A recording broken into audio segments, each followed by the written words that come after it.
Nagpahigayon og meeting tali gobyerno sa Pilipinas ug South Korea aron isgutan ang isyu sa tone-toneladang basura nga naa karon sa Tagoloan, Misamis Oriental.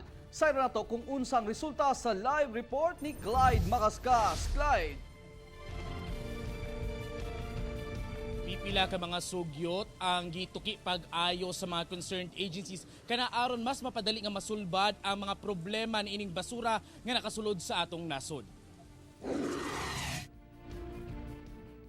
Adlang Huwebes, gipahigayon ang closed-door bilateral meeting tali gobyerno sa Pilipinas ug representante sa South Korean government aron subling hisgutan ang dayong solusyon sa tone-toneladang basura nga iligal nga nakasulod sa Tagoloan, Misamis Oriental gikan South Korea sa milabay nga tuig. Tulo ka opsyon ang gibungat matud pa sa gobyerno sa South Korea nga mamahimong solusyon sa mga basura.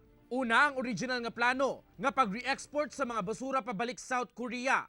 Ikaduha, ang paghimo kuno og incineration facility sa Korea dinhi sa atong nasod aron sunugon na lang ang mga basura.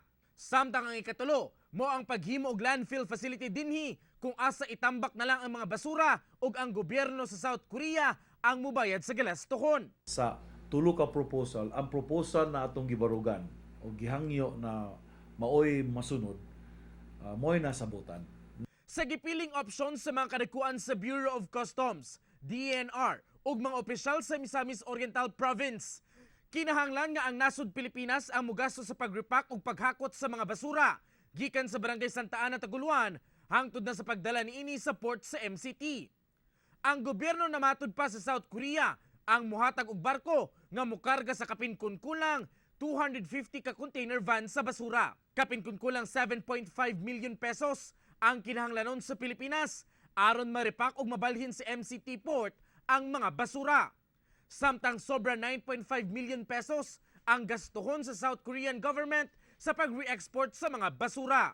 Gibarugan sa BOC nga kinahanglan nga ang consignee sa maong mga basura nga mao ang Verde Soco ang mulihok ug mubayad sa pag-repack sa mga basura. Ang mga taong responsable sa pagdating ng mga basura dito sa Pilipinas ay siya din responsable para siya ay alisin sa ating bansa. Doon ay standing case batok sa mga kadakuan sa Verde Soco sa pagsulod sa mga basura. Gani sa ilang mga pahayag kaniadto, wala kuno sila'y kwarta o kapasidad nga maripak pa ang mga basura.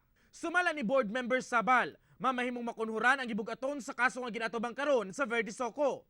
Kana kumutuman sila sa ilang responsibilidad sa pagpauli sa mga basura. Hinoon, pagbutyag sa BOC nga dunay mga contingency plan alang sa pagrepack sa mga basura aron madali kining mabalhin padulong sa MCT port.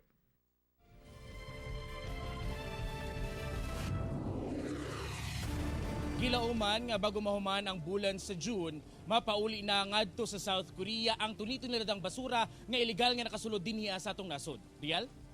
Okay, daghang salamat, Clyde Makaskas.